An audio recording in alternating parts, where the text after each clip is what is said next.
Welcome to Coast Packers. How's it going? Hope everyone's doing well on this Friday evening. I'm your host, Armor Desai with Coast to Coast. I got my boy Trey coming here in a couple minutes. All right, man. This has been a crazy week to say the least.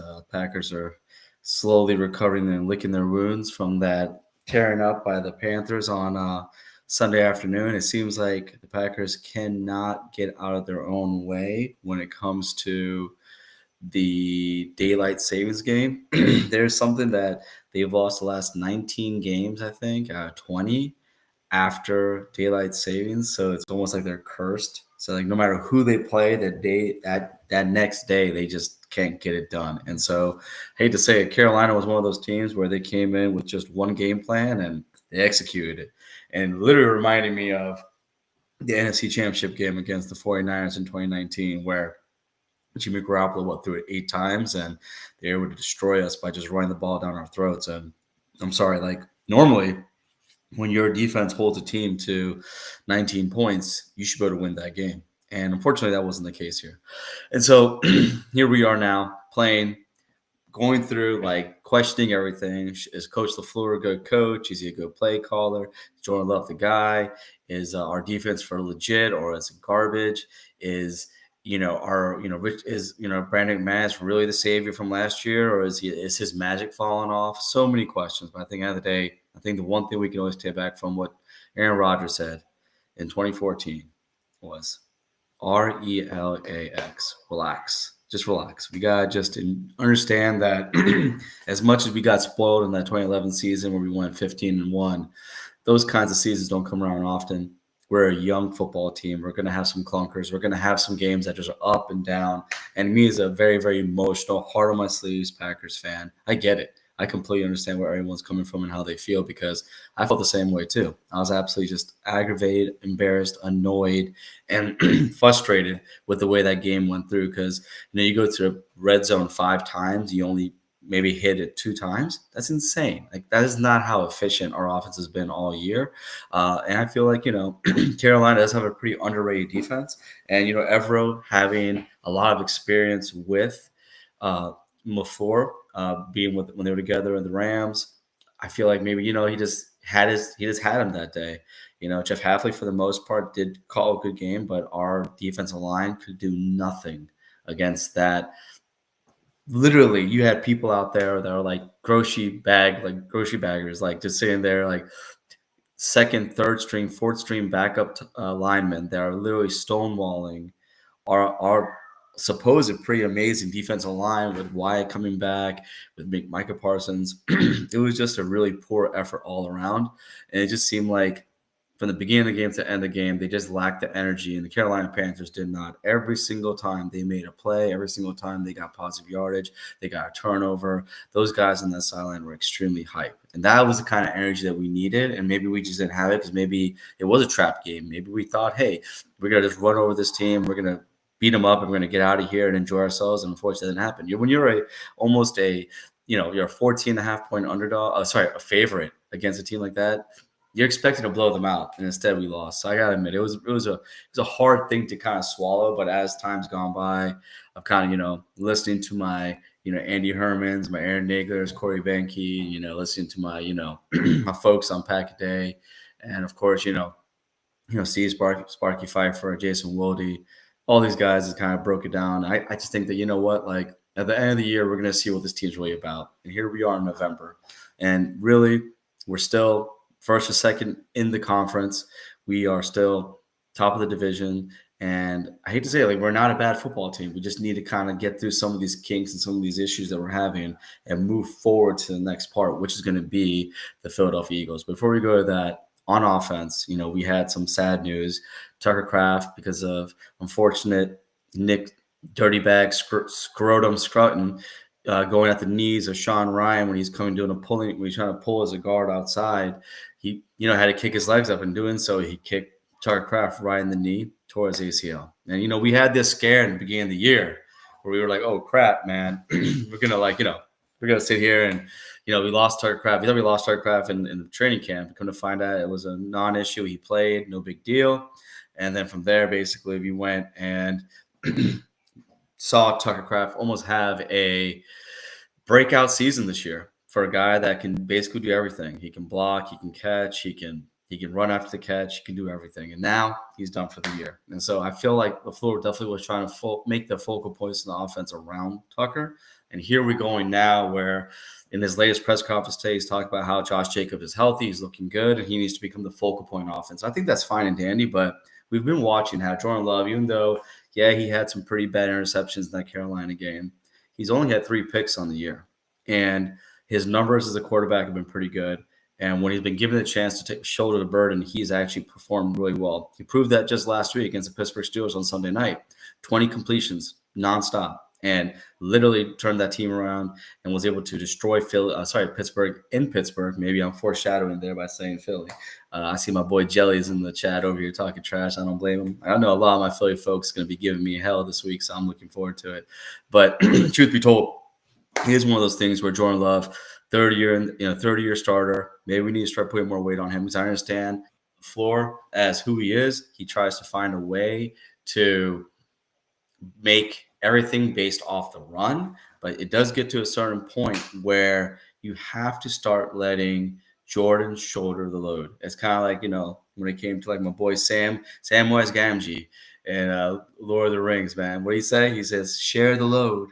Hey, let me share the load, right? Well, guess what? We gotta let Jordan share the load and do his part as the QB1 of the Packers right here. So without any further ado, let me get my boy Trey up in here so we can see how he's doing, how everything's going. What the hell going on here? Why is it not working? I'm telling you guys, Restream has been messing with me today. I don't know what is going on right now. It is. Oh, there we go. I got it now.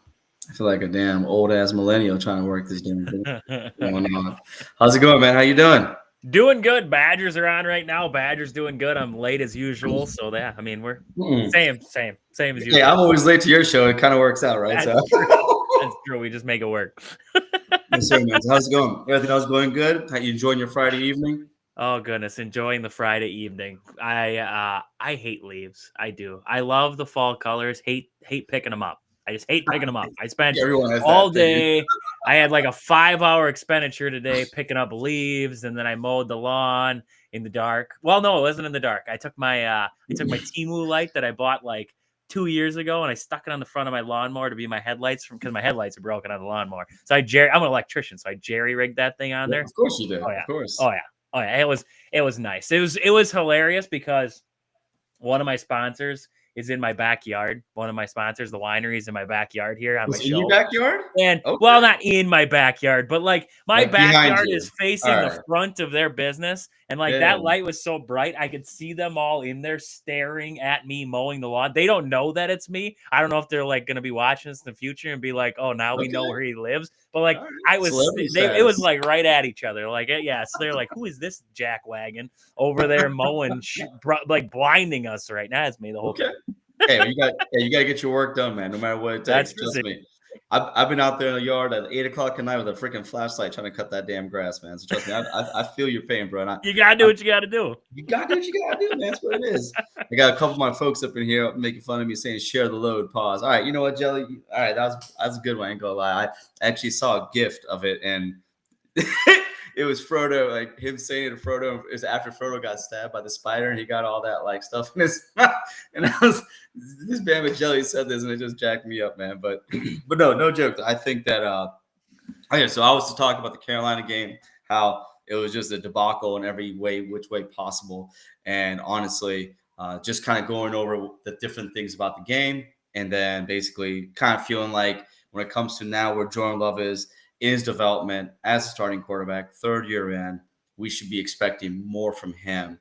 And question here that we have from one of our folks is, you think Matt LaFleur is shielding Love? And me personally, I feel like it looks like that, but I definitely think it's one of those things where he refuses, being the coach, refuses to break his tendencies. He does not want to stop running the ball. He wants to make everything off the run. And he has a very hard time breaking his own brain of like, if I see too high shell, I have to run the ball, and not just letting the defense give him take what the defense gives and letting Jordan just cook a little bit by people are killing us right now with 1,000 paper cuts down the field. Maybe we got to do the same thing. And this week against Vic Fangio's defense, which is a too high shell zone defense, we're not going to see no different than what we just saw last week against Carolina. But what do you think? What are you feeling about that? No, I agree. And, defenses right now are just playing soft zones on the Packers because they're daring the Packers to throw it deep, which for some reason they're still trying. That's Jordan. Jordan Love is notorious for trying just to whip it down there. And sometimes we all say why, and then it gets caught. And last week we saw the why, and this is why not. So this is why you don't do it. I don't think I don't think Matt LaFleur's shielding Jordan Love, but I think Matt LaFleur's biggest problem is he doesn't want to be Dan Campbell. He doesn't want to risk things with the ability of being embarrassed. Conservative. Yeah. Yes, he doesn't want to be embarrassed. He would rather lose a game because lose it by 3. He'd rather lose it by 3 than go crazy, try to make something happen, and lose a game by 14. He would rather have that. He'd rather not try to force things and turnovers happen, whatever. He'd rather have that. So I think that's where Matt LaFleur and his play calling. Yes, I think he does need to stop not shielding Jordan Love as much as just letting Jordan Love shoulder some of the offense. Let him shoulder it. I think the run game definitely needs to be more. It needs to be better. It needs to be more involved. You need Josh Jacobs to do something. I mean, right now he's averaging 3 yards a carry. That's not gonna 3.8, like nothing. Yeah, that ain't gonna crack it. You will not have a consistent offense. Yeah, he's like 5 or 6 yards last year, and you're 100% right. It's Coach said it yesterday in the presser. He said that you have to earn the right to throw the ball deep, and he was saying not to say like, oh, Jordan shouldn't. He agreed like, hey, sometimes you got to take some shots because you got to be able to know that you take your shots at the right time, and you just need to take the gimmies. And I completely agree. That soft zone is what everyone is doing against us. And if you're not able to run on that, and if you're not able to make easy completions, just work your way down the field, you're going to have this. You're going to have a disjointed, inconsistent offense, which is what we have right now. And we saw that against Cleveland, and now we're seeing that against Carolina, and now Monday night against a team that is stacked on defense, I mean, the Philadelphia Eagles have Howie Roseman. I got to give him all the props in the world because he treats this like fantasy football. He treats it like Madden. He wheels and deals. He trades like a maniac. And what he does is he finds a way just to keep getting talent on his team. Yep. And that is the most frustrating thing about the whole thing is where, like, you see that, and we did some moves too, but we're not consistently making moves. And so now here we are Monday night. We're going to go up against a team that's that Super Bowl champs, and hey, they could do it again. And one last thing that you said that I completely agree. He'd rather get a tie than on 4th down with 1 second left on the clock, try to go for the end zone and score a touchdown like he did against Dallas. Yep. Kick the tie, get the tie, right? Instead, he could have tried one more play. He could have tried it, and then we would have won the game. Now we wouldn't be talking about a tie. We would be talking, or we would have been having an L, and then who knows what the rankings would be, right? But that conservative play calling, the all gas, no break is gone, and we need it back. Yeah. No, I would agree. You want the happy medium. You don't want him to go crazy like – I don't know if I'd want a Dan Campbell at times. No, not that extreme. No. You don't want extreme, but you also want him to go outside of the box a little bit, be a little different, right? We talked about it. It was, was it a week, 2 weeks? Who the heck did he win? He went for that 4th down finally. It was like a 4th and 2, and he went for it, and he ended up flipping it out to Kraft on the sideline. Was that Cardinals? Was that Cardinals game?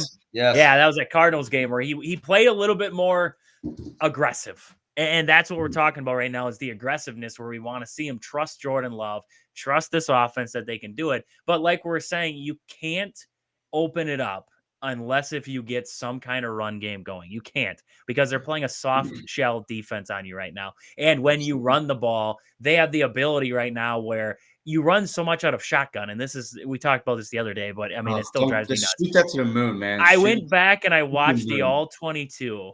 And the amount of times I had to watch shotgun plays, I just shut it off. I was like, I just have to stop. I'm done. I can't even do this. When you run out of shotgun, the defense, the middle linebackers, the linebacker core, whoever, they get to stare straight ahead. They can see everything that's happening. It's all happening right in front of their eyes.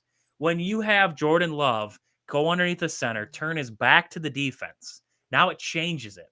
It changes the perspective. It changes the vision of these guys. They have to, if I bite this way, okay, now you have your linebacker shift and they're going to bite to Josh Jacobs. Oh, Love took off the other way. Oh, no, now there's nobody on the backside. Oh, now Luke Musgrave slipped out for a screen.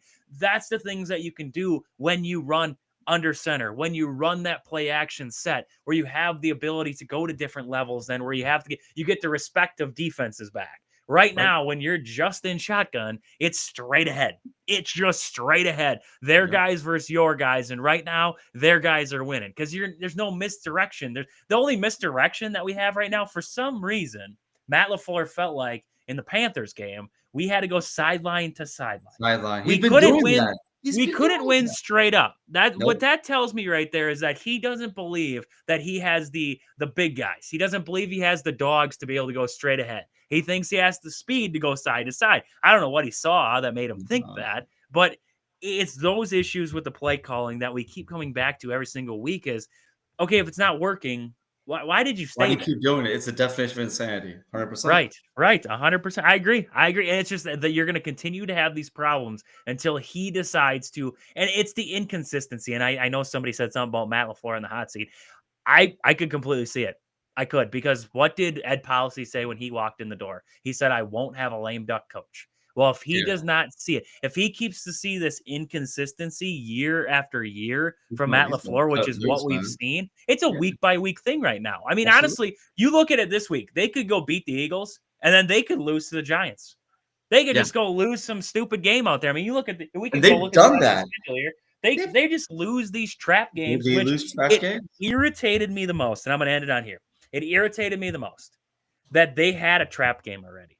They lost to the Browns. That was their trap game. I thought that was the trap game. And they would learn. They'd be like, okay, because we talked about it right after. We said Rasheed Walker went into that. He's like, we could go undefeated this year, everything like that. Matt LaFleur's like, we got to stop with that talk. And I told you that going into the Panthers game because we talked about it. Is it a trap game? And I said, no, it's not a trap game, because I said, I think Matt LaFleur is going to have his guys ready to go because they felt this before, that they've gone into a game and he went after Rasheed Walker after the game. I don't think they can have another trap game. I lied. I lied. There it was. But that was because, once again, and this is where I'm right there with this Mac Mayhem, this is where I can see it, ill-prepared. They seem ill-prepared a lot. They seem like they have no fire. And it seems like you have to prepare. This is the National Football League. It's not like you can just cakewalk teams. You can't. Week by week, you have to prepare like it's the Super Bowl. You have to prepare. Yeah. You honestly, this is what I'm going to say. I know I said I didn't on the other thing, but I was gonna say you're going on. I'm just tangenting right now. When you watch these teams, you actually, if you think about it, you have to prepare harder for a lesser team than you do for a good team, because it is easier to get your guys up for the Eagles than it is to get your guys up for the Panthers, because they believe deep down in themselves that the Panthers, well, there's the Panthers, they stink. The Eagles spotlight, Monday Night Football, it's going to be like, oh, you don't have to tell those guys. You don't have to instill it in their brains that they need to get up for this game. But the Panther game on a Sunday, 12 o'clock, Lambeau, they're just walking in there. They're like, we got this. We're the better team. We got this. That's where my problem is. Matt LaFleur does not prepare his guys, but it's not that he doesn't have them ready to go on game day. I don't believe he has them ready to go the week of. I don't believe that the practices, he's instilling it in their heads that, like, hey, we have to prepare for this game even harder than we got to prepare for the next. I think that they do take a little bit after the coach. We've seen this time and time again. When it was like we went to a London game, he was complete against the London game. They came out flat. They couldn't finish the game. Rodgers gets hurt. Time and time again, the team is going to follow the lead of the leader, right? And if he is not having the same exuberance and having the same energy that he needs every single week, so he keeps talking about going 1-0 every week. He keeps talking about people doing the 111th. Well, he needs to do his 111th because he's not. Because as a coach, you need not only be able to motivate, but you also have to be able to game plan and understand that if something isn't working, you have to kick it to the curb and keep it moving. We saw it time and time again where they were like, you know what? No matter what, we're running on first down. He kept trying to do the same thing over and over and over again. It's like, bro, it's the definition of insanity. We've seen time and time again when it comes to his coaching staff where they make decisions that just do not make any sense. Where if you knew that your offense was not able to run the ball, start throwing the ball. I understand they're playing soft zone. I understand that they're kind of your offensive line, again, has been very, very inconsistent. We've been noticing that. Aaron Banks has yet to finish a full game. And we've paid this guy as to be one of the highest paid guards in the league. We have another corner who's now already hurt, is probably going to miss 2 weeks. But when he's out there, he's looked like a deer in headlights, just lost his hell. And we keep seeing the inconsistencies and the unpreparedness over, like you just said that perfectly, where we keep seeing it. And it's like last year, the bad teams we would beat, and then we couldn't beat the competitors. And then this year, so far, yeah, the two competitors that we probably did beat were Detroit and Commanders, but now the Commanders completely imploded. But even before that, when we played them, they were at full strength. It just seems like there's a lot of inconsistencies, and the problem is that this isn't the first time.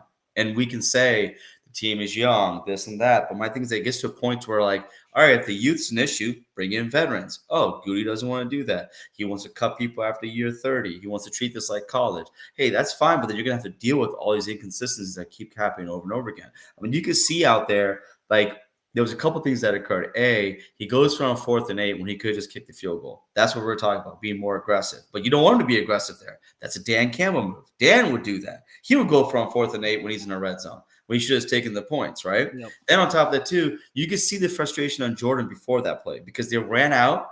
Nobody was lined up correctly. And he was pissed. They pointed, telling people where to go. He had to call a timeout. They ran another play. That was where he literally runs like 85 yards all over the field just to throw it to freaking Dante Jackson, who drops the damn ball, which is insane to me.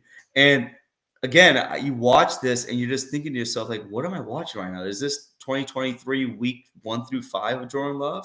And I don't want to blame Jordan because he's not the one that's calling the plays, but again, he's also making some bad decisions too. Even though his numbers overall minus their interceptions were not bad, he had over 70% completion percentage, things like that. It's just one of those things where we got to start playing our better football now. It's November. This is the time to do it. If you're not going to do it now, I'm not saying you pack it up and you call it a day. Pack it up is the name of my fantasy football team, which is funny. But like straight up, it's just one of those things where it gets to a point where you're to say, all right, when are you going to say, screw it? I'm going to break all my tendencies and I'm just going to find out what works. Because he used to do this week to week to week. His first couple of years, he game planned for that team. He didn't just like come out there with his plan. And like what you just said about the shotgun, it's like Mike McCarthy. Oh, we're gonna run shotgun. We're gonna have 5 wide out, and then we're gonna, you beat your man, you do it. If you don't, you don't. It's like, wait, like, hold on, bro. Like, what are we doing? Like, we brought you in to get away from this kind of stuff. He even said that last year. Well, the guys got to win on one-on-ones. I have not heard the floor ever say that. That's a McCarthyism. And I'm just telling you, we're at a point now where I still have, so everyone's talking about confidence in LaFleur. I still have confidence in LaFleur, but as we talked to your show, I feel like he's a great play designer, but maybe he does need to give up the play call to someone else who could take his designs and know how to implement them. But then again, just go out there, play I formation, play single back, and just run the ball and play simple and just get the job done. He has a hard enough time trying to be the head coach of his football team. Being a play caller in between there, that's because it's like when he gets his team up, his play calling stinks. When he can't get his team up, his play calling stinks. I don't know. He goes through his phases, right? And you go back to what 2023 when Jordan Love was in his first season there, and you look at that second half of the year. Yes. Those play calls, that play calling that he did there was when I said, wow, Matt LaFleur is a darn good play caller. Yep. Because there were plays where you would see Tucker Kraft or somebody running just wide open by himself. Like nobody in the area code. And it's like, and then you went back and you watched and you were like, wow, like this all happened to set that up. Yep. And it was a great play call, which formations were the same, but different plays. Everything. It just seems like this team just gets farther away from that. Absolutely. And I don't know why. It's the same cast of characters. Actually, you should be getting better. Offensive line should be better, not worse. I mean, what are we doing right now, dude? And everybody's going to say, and this is the excuse that we keep hearing every year, but I hate it, is this team is young. I hate that. I hate it because if this is the problem, that's get some vets. Get some guys out of here, right? Don't keep letting the old guys go just because they're getting old and we can draft young. No, because then your problem just starts over again. You continuously have this problem. So at the end of the day, maybe you do got to get some veterans in the room there and allow it to go. You get rid of the guys who are problems, right? Exactly. Jair, he was being a problem towards the end. He was never out there. It was inconsistent. So you said, okay, he's got to walk. That's fine, but let him go. There's guys where in those cases where it's fine to let him go. Some of these other veteran pieces, though, maybe somebody to anchor the defense or stuff like that. Those are the guys that maybe you want to keep in that room. Maybe somebody on the offensive line. You have a very young offensive line. Well, I shouldn't say very young. Elton Jenkins just decided not to show up. 30 now? We talked about this. Is he 30? He's 30, I think he's 30. I think he's the oldest one. But either way, I mean, he just chose not to show up for the entirety of training camp because he just thought, I can just, transition to center. It'll be fine. He hasn't fully even transitioned to being a good center yet. So I don't know what he thinks he's going to get paid here in the future because it looks like he's trending the opposite direction. Zach Tom's been banged up. Aaron Banks has been banged up. We could go through everybody. They've all been banged up. Everyone's been banged up. No one's been And then Jordan Morgan, you can't allow him to actually figure out a spot because he's constantly cycling. You put him at the left side now. He's at the right side now. It's like, okay, well, why don't we just try him at center next? Let's just see what he can do. Seriously, at this point, just cycle him around like it's just his job. And I get you want versatility, and that's something that Gutekunst said. He's like, I have 5 guys where I can rotate them. Okay, great. Yeah. But I don't want versatility if I don't have to have it. Let this guy as a young player just figure out how to sit one spot and then do it. Then let's transition him. Yes. No, I agree. He doesn't have the play strength to be a guard. People say that, like I heard Eric Branchek say that his best position is guard. I'm like, he can't be a guard. Those guards are freaking maulers. They got great bases. They have great foundation. He's not built that way. He's athletic as hell. He needs to be a tackle. He needs to be a left tackle. It is one of those things where right now I'm at a point where I take Aaron Banks, I put him at right guard, I put Jenkins at left guard, I put Jacob Monk as center, and then I go Rasheed Walker and Tom, and we just run it. And I'm done. I'm absolutely done with the Sean Ryan rotation. No more. Like, this is the thing that kills me with some of the decision making that this coaching staff does. It's almost like they think every game's a preseason game. Yeah. Right? They're like, oh, hey, I'm going to put in Nate Hobbs at slot, and we're going to switch out Hobbs and Bullard for run plays, and pass plays. And when the offense figures that out, they just do the opposite of what you think they're going to do. Then we're over here figuring out what guard we want to play. We want to figure out what left guard or right guard. I'm like, can we just when you have a starter, you have a freaking starter. It's not a starter in waiting. We're not trying to make everyone a freaking Swiss Army knife. I mean, I'm sorry if that's the case. Okay, put Zach Tom at center then. Yeah, you're paying him $88 million, right? Just put him at center because everyone says he can be an all-pro center. I'm at a point where just do it. Screw it. And then we'll figure out the right tackle. We'll put Belton out there, or we'll put Kennard out there. It is the inconsistencies. And again, I'm not gonna sugarcoat it. Luke Butkus, he's the op. He's op. I don't care what anybody says. He's an op. He is there for the Bears. He is there to mess us up from the inside. He's a Trojan horse. That is what I feel. Truly, that's what I feel. But one thing I did want, we talked about Carolina, and the last thing we'll talk about Carolina, I want to ask you about this too. Special teams. You have a kicker who's working through something. On his right leg, quad, his kicking leg, he's working through something. But you put him out there, and you still trot him out there, and he's the reason why we've lost the last 3 games. We'd be 8-0 right now if we had a kicker who can make an extra point, not get blocked, and have it return for 2 points.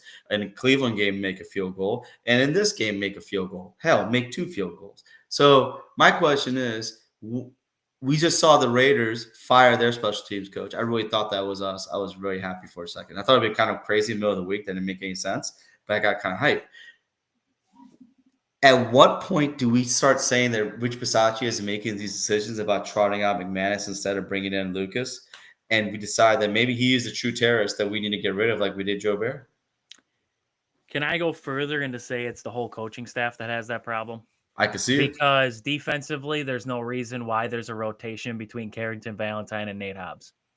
Because if you look at the 2 when they've played this season, Valentine hasn't been great. Like, I don't want to sit here and say like he's been the greatest thing in the world, but he's been good enough and has proven to be better than Nate Hobbs. So there should not be this rotation, which is exactly what you're saying. Until McManus feels like he's 100%, and maybe Nate Hobbs hasn't felt like he's 100%. So maybe that is partially part of what's going on with him and his problems and everything between. He's hurt again, so that's what we see. But until he is feeling 100%, why take him out there? You just watch this. I can't. What the heck's his name? I can't remember his name. How to pronounce his name? Harvasic. Yeah, however you pronounce his name. I keep going Lucas. I can say the first name. Lucas. Let's just go Ravasic. Then the H is silent. That sounds right. The H is silent, doesn't it? Ravasic. That sounds right. That Just sounds like in right. hell. I like that. Either way, I'm you the have hell. this backup kicker who just set the franchise record for the longest field goal. Yep. You know this Come guy on, can man. kick. You know he can kick. Just let him do it. What's it going to hurt? I know you paid Brandon McManus all this money. I know Brandon McManus seems like a gamer, and when he feels like he's ready, he's going to want to go. Yeah. But if he's not ready, he's not ready. There's no reason to All rush right. it. If you have 2 kickers on the roster, for some reason we're fielding 2 kickers on a roster. That's another thing that doesn't make any sense. If you have 2 kickers on a roster, you might as well utilize the one who's healthy, like completely healthy, not like iffy, not like we have to wait until game time to figure out if he's ready to go. One who's ready to go the days prior. That's what I'm saying. So like you have this problem where it's not just even Bisaccia. It's halfway in the defense, but it starts at the top. The inconsistency starts, and this is where I'm saying I like Matt LaFleur. I'm not saying fire Matt LaFleur. I'm not saying that at all in this statement right now. But I'm saying the inconsistency of this Packers team for years starts at the top. It starts right there. Because Matt LaFleur is who do you think, him or Goody, though? I don't think it's Goody. I don't. I do question Goody I don't sometimes. know, bro. I'm not trying to absolve LaFleur, but you get what I'm saying? Like, some of the decision making is, we're going to keep trying out Nate Hobbs, even though he's playing terrible. We paid him all this money, right? That's one of those things where you could see that coming from up above, where they're like, right? hey, it's in McManus. We just paid him all this money. We're not going to bring in Lucas because we paid him all this money. It's like, we don't want to bite. We don't want to bite it. Yeah, bro, this isn't a business. This is a win-loss. That's what determines your success, right? I don't know if it's as much of a worry for them anymore, though. If they didn't get Micah Parsons, then I believe they have to play Nate Hobbs and Aaron Banks and those guys, because otherwise the offseason looks like a bust. What are you doing? Yeah, exactly. Right. Yeah. But they got Micah Parsons, so that took 4 different bad signings and just washed them out the door. Yeah, when they got Micah Parsons. It did those 2 signings. Yes, it's like you just completely forget about them. I don't know if it's as much as that as they love the versatility and the switching of guys and the rotation of players. They love for some reason to do that, so they can get see guys get reps and all that kind of stuff. Right. So yes, it does maybe start with Gutekunst, but it's also Matt LaFleur. If Matt LaFleur, absolutely, this is where you need your head coach. This is where you have head coach and GM problems, right? Yeah. Let's look at the Browns with Stefanski and that GM over there. One of them wants Dillon Gabriel to start. Who the hell's the GM? Is it Haskins? No, I can't remember. Haslam is the owner. Oh, God. Yeah, he's one of the owners. I can't remember. Either way, Andrew Berry. Yes, there you go.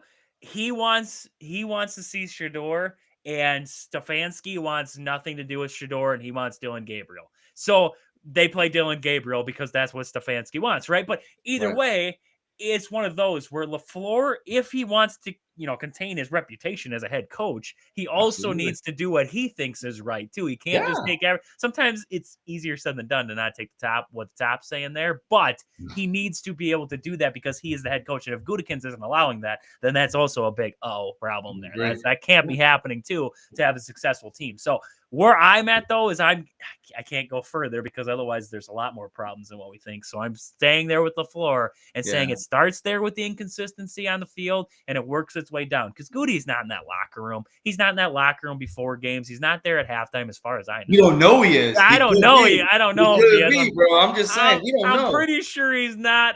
Goody seems like more of a defined guy. He's staying up top. Maybe he's calling down on the telephone or something, telling him off. Prime example. 2019. No, what was it? 2018? What was the year that McCarthy got fired? 2018, right? It was after the Niners game where we went to overtime. Oh, no, was it overtime? Right before overtime, we won the last second, right? And everyone's all hype and happy we won. Gutekunst is in the locker room, and he is completely unhappy. He is stoic as hell. And that was the first time that you see Gutekunst in the locker room. They just won the game, and he's not very happy about the way they won the game. So I don't know. Like you're saying, he could be there. He could not be there. But one of my little nephews over here is asking me about what I think about Brian Goop-de-goo trade deadline. And so he's basically talking. It's a little inside joke of ours. But basically, I feel like they made a lot of calls.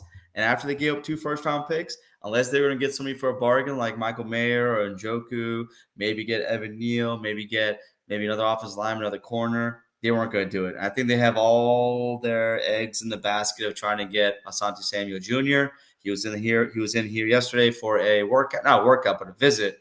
And we have Derek Ansley, who's his former defensive back coach and defensive coordinator when he was with the Chargers. So we have a good shot of getting him. But this is his first payday. So I wanted to see who's going to pay on the money after he just had neck fusion. So I think Gutekunst didn't make any moves, wasn't expecting him to. And that's the life as a Packer fan. We don't make crazy moves like the Cowboys and the freaking Colts do midseason. That's just not how we roll. So we're just going to pick up some free agents and some freaking, practice squad players and run and go. So again, he did bring in Micah. So that's our free agent acquisition probably for the next 3 years. That's true. That is true. Yeah. I mean, honestly, the only thing that I would have really been looking a backup, maybe offensive lineman, but otherwise a corner. I'd look secondary help. Corner, 100%. And the Micah Parsons deal feels a lot better now that Sauce Gardner, when he got traded, they got 2 first rounds out of that. So I feel a lot better out of that now. Look at the other one. If they get Asante, that's going to be right. Yeah. If they get Asante, that'll be huge. That'll be huge for that secondary. I agree. But I mean, I know they were talking with a lot of tight ends. Honestly, I think we need to we need to zip that one up and call it like Seriously. Luke Musgrave was all that and everything before Tucker Kraft. Like we were so hyped about Luke Musgrave. Injuries, dude. Injuries what made him Kraft was supposed to be like the forgotten dude. He was supposed to be the 3rd round pick. Or what was he? He was a 3rd and third round pick, right? He's the one that broke the curse, basically. Yeah. So, we were sitting here like, okay, this is our guy. Luke Musgraves is going to be the guy. And then, Tucker Kraft. It's hard to replace Tucker Kraft. What he does is, unreal. But Luke Musgrave, I really believe can be just as good. In route running, he's great. He's a very good. Is he going to be this is going to be the difference? I think you're going to see it in run blocking. I think they're going to have to become up big there. But it's going to be the yards after catch. Absolutely. That's the big thing, that if Luke Musgrave can contribute in that facet, I think you're not going to it's not an eye for an eye then or anything like that. But if he can contribute there, because you look at the Steelers game and what Tucker Kraft was able to do in that Beast. Yes. And that's where if you can get Luke Musgrave kind of there. And I think now you look at the injury report, people forget, you're getting a guy like Dontavian Wicks back. This guy's explosive. This guy's very explosive when you get him back in there. He's a big guy, very explosive, but he's a great run blocker. Yeah. Everybody forgets that about Wicks. Him and Watson, one of their better. Him and Watson are very unselfish players, 2 of the best run blocking wide receivers. Probably. What do they say? No block, no rock. Exactly. So you got that guy coming back, plus Jaden Reed. I don't know who knows what Jaden Reed is. Sometime in November, I thought. Thanksgiving. Yes, sometime in November there. So you get a guy like Reed back. You're going to have an explosive playmaker again. They have weapons. Do they have the weapon of Tucker Kraft? No. Is that going to take some stock down? Yes, it's going to take some stock down. Yes.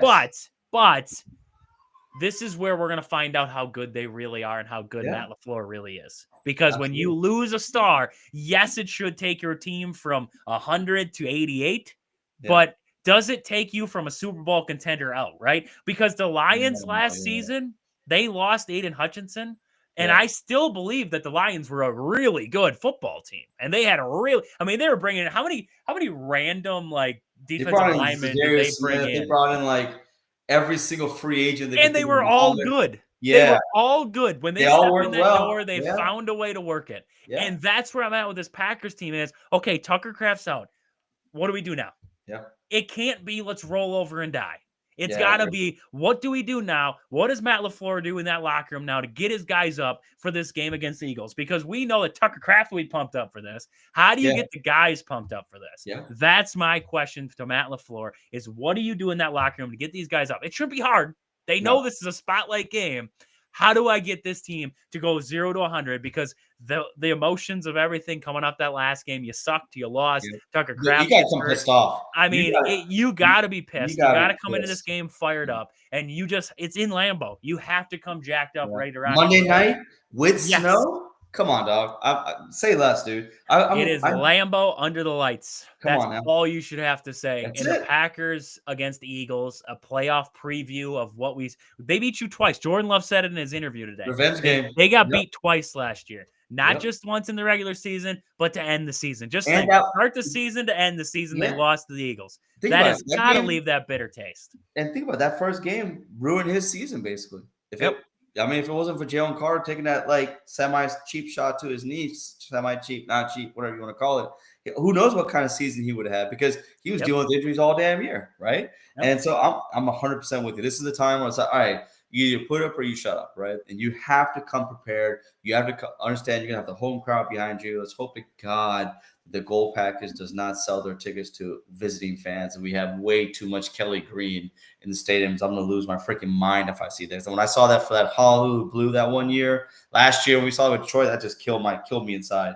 But I'm with you, bro. Like, it's one of those things where we need now to see what LaFleur is made up of, because you can't come out on the podium and be like, I don't give a shit about Halloween. I'm over here trying to win a football game, and that's what you come out with. That's just absolutely unacceptable.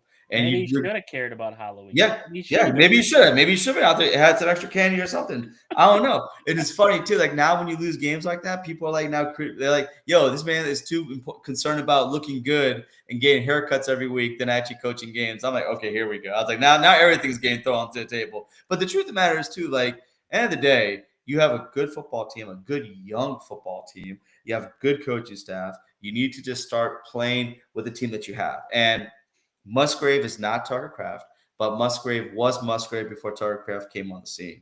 I mean, you have a 6'5" tight end who's 250 pounds, who runs a 4.5, who basically was considered to be a breakout player coming out of Oregon State, but he could never stay healthy there. And even though he'd been banged up with us, the times he was banged up, he had a lacerated kidney where he was peeing blood, and he was still in the game.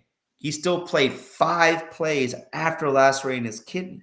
And I'm just saying, like, he's not built like Tucker in the sense that he's a little more leaner, but he's a tough son of a gun. And on top of that, too, his athletic skill set is nasty. Like, I'm sorry, like, again, maybe they should come do like, the extra offensive lineman. Bring what was the old school? What's my man from back in the day? The Barry 71. Remember the Barry 71 back in the day? Oh yeah. Guess what? Look, Anthony Belton's 71, and he got a B for last name too. So why don't we just bring it back? Let's go. Because if you want to make it, at the end of the day, I'm really against us trying to ram the ball down someone's throat. Pause when it comes to Jacobs. But the truth of the matter is, if you're going to do that, then get in heavy personnel and say you're going to run the ball and just do it. Because you hit it on the nail. This sideline to sideline. Let's do bubble screens. Let's do all this wire screens. All this. I'm over it. I'm done. I'm over it. Like, stop trying to be like Kyle Shanahan, bro. Because the difference between you and Kyle Shanahan is when he calls those plays, he calls them at the right exact time. Yep. He knows exactly when someone's going to blitz, and that's exactly when he calls it. We call it when these Bama's aren't even blitzing. Yep. And we look like a bunch of idiots out there. So, end of the day, we have Wicks coming back from injury. We do. Unfortunately, Lucas Van Ness is still on the pine. I know Jaden Reed is on the field. He's practicing. He's catching balls with the jug machine. And looks like Aaron Banks is fine too. So hopefully our offensive line will be healthy for this game. Micah Parsons did leave the game with a pec injury, but he's been practicing all week in full. So we have, that's something to monitor, but hopefully it's not an issue. And you hit it on the nail. You hit it on the nail on the head, bro. Revenge game. Jordan supposedly told Terrence Parsons, who is Micah Parsons' brother, they went to dinner after the game. He said he's the first quarterback he's seen who paid dinner for everybody and smile about it. And he said that he's already locked in on the Eagles because it's a revenge game for him. So we're going to have to wait and see if that's the truth, bro. And you got the offseason drama with the tush push and the Packers being that's the one, dude. Against it. I expect to see the tush push at least 10 times. I expect it. At least 10. There's got to be an over-under. Okay, here we go. Okay. Here we go. Over-under 7.5 tush pushes against over the Packers. You're taking the over? Over. You're taking the over. Okay. I think they might do it just to spite. I really think it's the first play of the game. It's the first play of the game, bro. I hope so. Right off the bat. I really do. Look, bro. All I know is that Micah even said it. He was kind of like, we have to keep him out of 3rd and 3. I was like, no, you need to keep him out of 3rd and 5. Because they'll run at 3rd and 5. They're going to run on 35 and get 3 yards, and they're going to try to do it again, right? Yeah. My thing is like, you have to find a way to keep them in long distances the whole game. You have to have your best defensive performance. Like you have to do what the Rams did to them in the playoffs and what we did for the most part last year in the playoffs too. You just cannot let them get positive yardage to the point to where it's 3rd and short or it's 4th and short. Because guess what? Even Carolina did it to us. And they don't even do a tush push. They just have Barry Sanders, a.k.a. Rico Dowell, back there just running all over us with literally people like you and me playing offensive line, dude.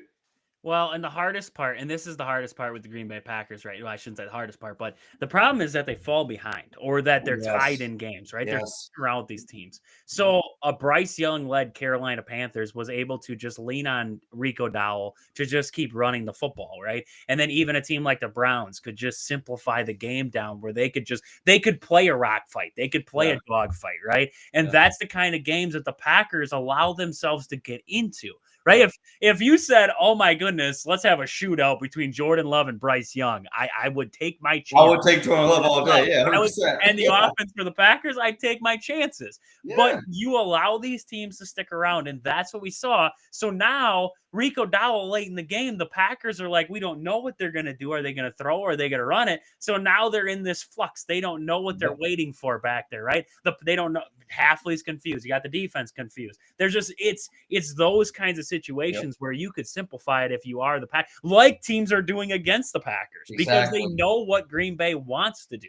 And that's the problem. I watching the all 22. I think it also, I know I don't want to yell about Jordan Love here too much, but I was watching some of his decision making. I saw there was a play. I believe it was Emmanuel Wilson slipped out to the right there. Yeah. And you had guys wide open on the left side there. And he didn't even, there was no like process to the left side. It was just the first read. Right there. Mm-hmm. And that was one Emmanuel Wilson ended up bobbling forwards, everything like that. I know exactly. But Tucker Kraft ran a curl route. He ran just a hook. It was like a 5-yard hook. He was standing there on the first down marker. Didn't even look at him. There's nobody around him, but didn't even look in his direction. Just tried to dump it right away. And I think that too is the patience, right? Trust your offensive line.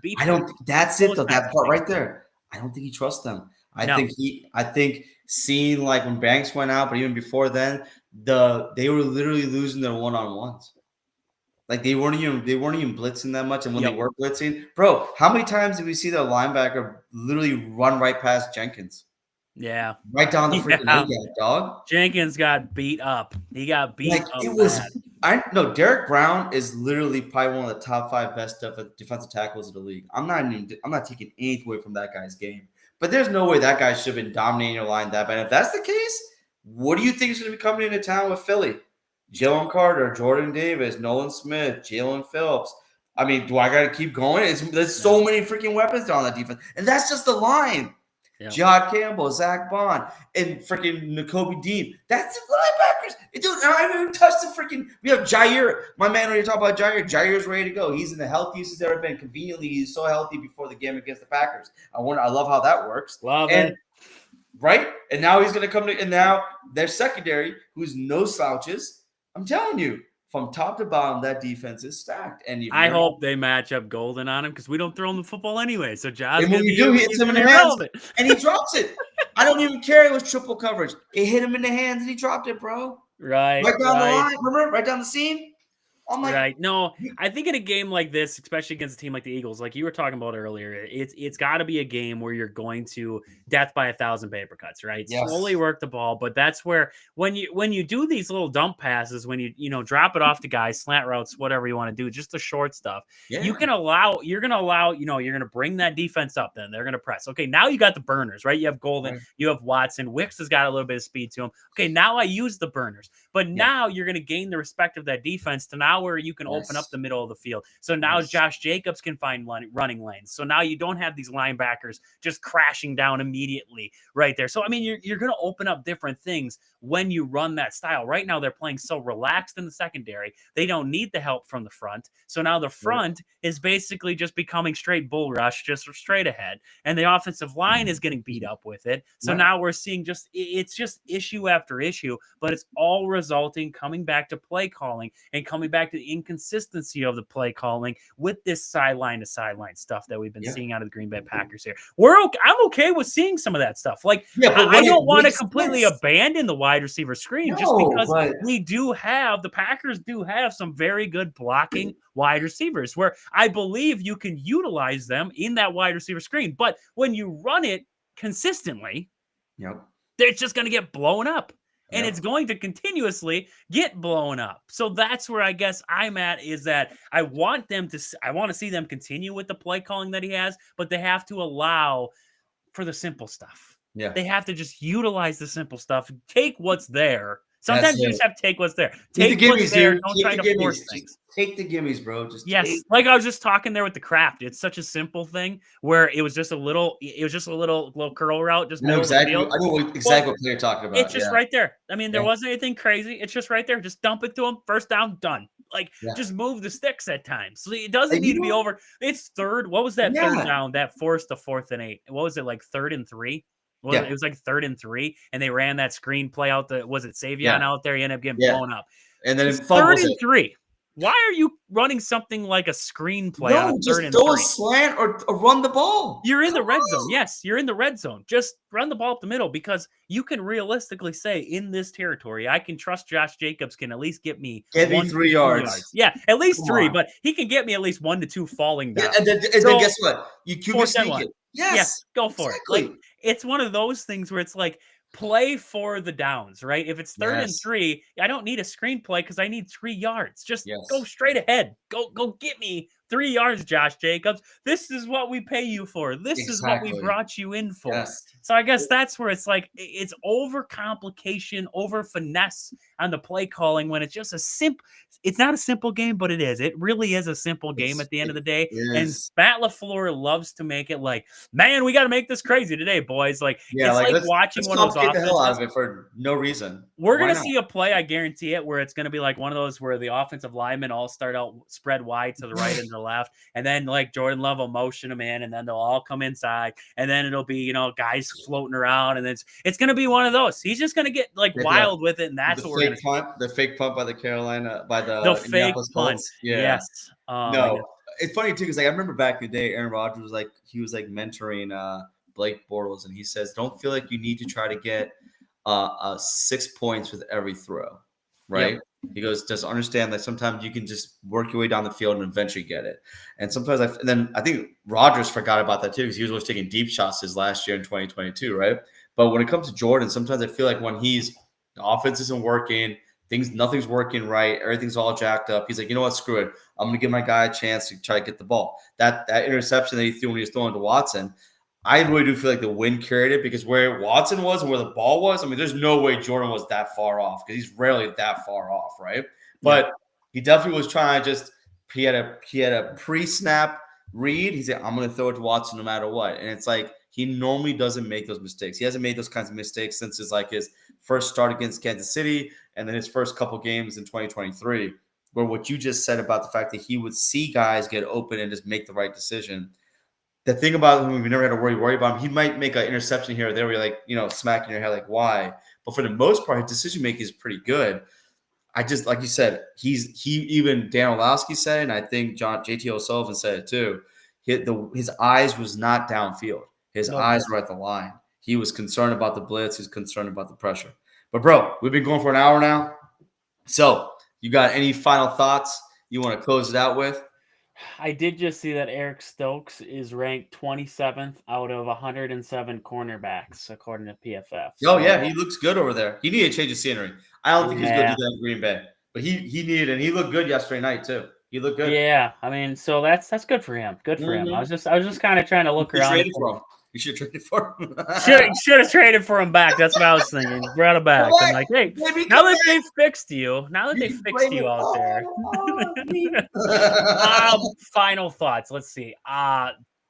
For this game against the Eagles, you gotta see the offensive line pick it up here. We gotta see the offensive line find a way to control that front. Win in the trenches, both sides of the football. You gotta win in the trenches. You gotta win in the middle, especially. Keep Saquon Barkley inside. You gotta. It's gonna come down to, can those linebackers, and this is where Quay Walker This is where we're going to find out, because Quay Walker right now, the book's out on him. Run right at him. He's either going to blow you up or you're going to blow right past him. And odds are you're going past him. Like it's less than a 50-50 shot at this point here. So you're going to see a lot of that kind of action.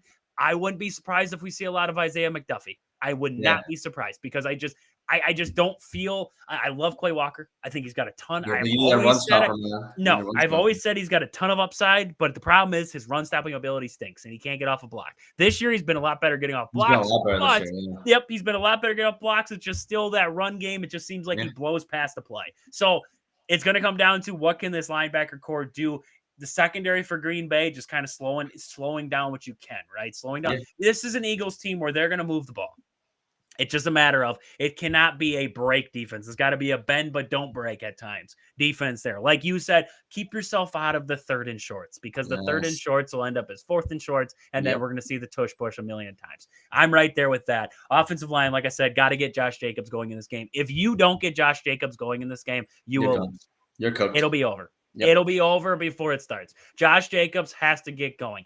Jalen Hurts is a fantastic quarterback. They have fantastic weapons out there. But what makes it all go is Saquon Barkley can run like Saquon Barkley does. Because when you have the threat of a running back like that going off on you every single play, the passing game becomes that much easier. The play calling, the weight comes off of the quarterback's shoulder. Yep. The offensive line actually has an easier job, because those guys don't know if they're in pass rush or if they're supposed to be in run stopping mode. They have no idea. So, I mean, it just keeps the defenses on their toes. Right now, you're not keeping them on their toes. That's something in this game here. The Packers have to get the run game going.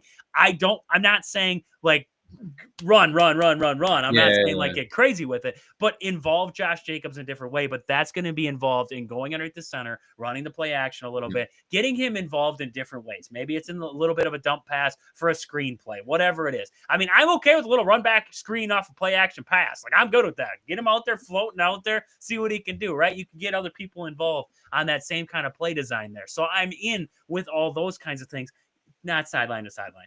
This Eagles defense is quick. They're going to be able to blow up the sideline to sideline. Their speed is what makes them what they are. 100%. Yes, 100%. So this is a game that's going to come down to Matt LaFleur getting his guys up for this game. The play calling it's got to be better in this one here, but it's going to fall on the shoulders of the offensive line, opening up some holes and getting some push in there, and the defensive line controlling that. The trenches will win this game.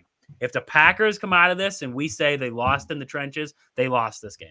I almost put it all on there, unless if the Eagles turned it over 14 times. I'd put all my money on it, that the trenches will be what wins this game for the Eagles or wins this game for the Green Bay Packers. Okay, I like it. I was going to say, I feel like this is the Philadelphia Eagles. Philadelphia Eagles are the Carolina Panthers on steroids.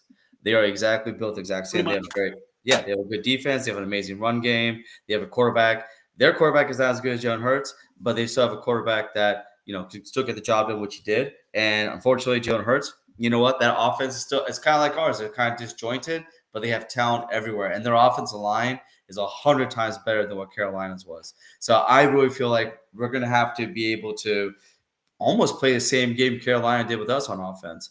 Keep the ball, keep Philadelphia off the field, run the ball, eat the clock, try to force turnovers. We did that against week 1 in Brazil. We got multiple turnovers against the Eagles, hence why we were in that game up until the very end.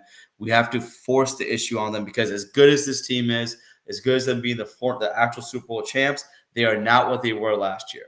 And you have to keep remembering that. They've lost some pretty crazy games. They have been very inconsistent, just like us, and we need to take advantage of that, because they're going to look at us as a trap game. They're going to look at us as a team that just lost to Carolina, and they think they're going to just destroy us easily, right? And again, on special teams, we cannot have mistakes. We can't have missed field goals. We can't have fumbles on the kickoff. We can't have holding penalties. And Daniel Whelan needs to keep doing what he's doing. He's like the only bright spot of our whole special teams right now, him and Lucas Harvisick. Because even though Harvisick is not playing, he was a bright spot against Arizona. So for me, it's going to be one of those things where, because you already hit on the running game, you already hit on the offensive line, I think this is the game where you, as good as that secondary is, you let Jordan Love cook. And what I mean by that is, give him the right place, push the ball downfield, because we, like you said, side to side, it's not going to work. You have so many weapons, and you have a stallion in Watson, a stallion in Musgrave. You have another stallion in Wicks. Golden may or may not play because he practiced yesterday limited, and today he was a DMP. So we'll see if he practices tomorrow, and if he gets another practice in, I want to say Saturday. Yeah, I think so. No, Yeah. it's tomorrow, and then they don't practice Sunday, then they play Monday. So be interesting to see if he actually does practice tomorrow. But we need to, if Jacobs is 100% healthy, I want to see it on the field. Because right now, these last few weeks, we haven't seen that. He's an Arizona game. Yeah, he came in and made some good plays, but you can just tell he's a little labored, hoping that calf is right. And I'm hoping that he can kind of hit the ground like he did. Because even though we were losing that playoff game last year, he was the bright spot of that game. He literally put the team on his back, ran for 20 yards, got to the goal line, and then punched it himself. Even though in that game was like completely lost. We lost all receivers. Offensive line was crap, and guess what? He didn't care. He still willed himself to try to put us at least in a one-score game. So I need McManus to get back on track. If he doesn't, I need him gone. I don't need this anymore. I just need a special teams. I just need the whole special teams minus Whelan to be completely redone, and that means Orzik, that means McManus, that means Rich Bisaccia. Rich Bisaccia is my new Joe Barry. It is what it is, and I am at a point now where I'll get to watch stress-free football on Sunday. Red Zone will be on from 1 o'clock until 8 o'clock. I can't wait for that. And I really hope to God that YouTube and ESPN figure out what they're going to do, because if not, I'm going to have to watch the game on like FanDuel or something. I don't know. I'll have to figure it out. I gave up. I went and I got Hulu. You did Hulu? I was moving to Hulu, yeah. Well, the problem is that they're all owned by the same freaking people. It doesn't matter. Anyway, so it doesn't even matter. Like, I could be like, oh, I'm going to spite them by doing this.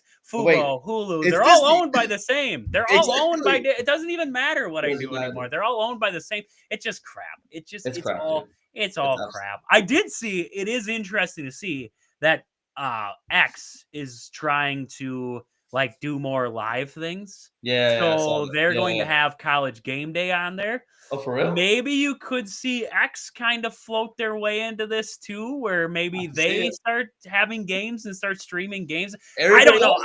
At this point, I don't care. If that gets me games more affordable and stuff like that, I'm all in for it. Yeah, so like, man. if Elon can pull that thing off and get us some games that we can watch for a cheaper price, all hats off to you, man. Like, go and do it for us. It is crazy the amount of, and I do it because I have to, but it's crazy the amount of subscriptions you have to have just to watch sports. Yeah, it's you can't just have one. The odds there's a holding on the first kickoff are like, it's like, it's -400, bro. Yeah, -400. Like I would put if you're betting on this in Vegas, I'd put the house on it. I just put your absolutely the whole I'll tell you right now. And we're probably have an amazing kick return by Savion or by Keyshawn, and they're gonna call it back for holding. They'll house it. They'll house that thing. They'll house that thing. We'll be like, oh, way to start it. Oh, wait, there's a flag. There's a flag. Thanks. Oh yeah. But yeah, everybody.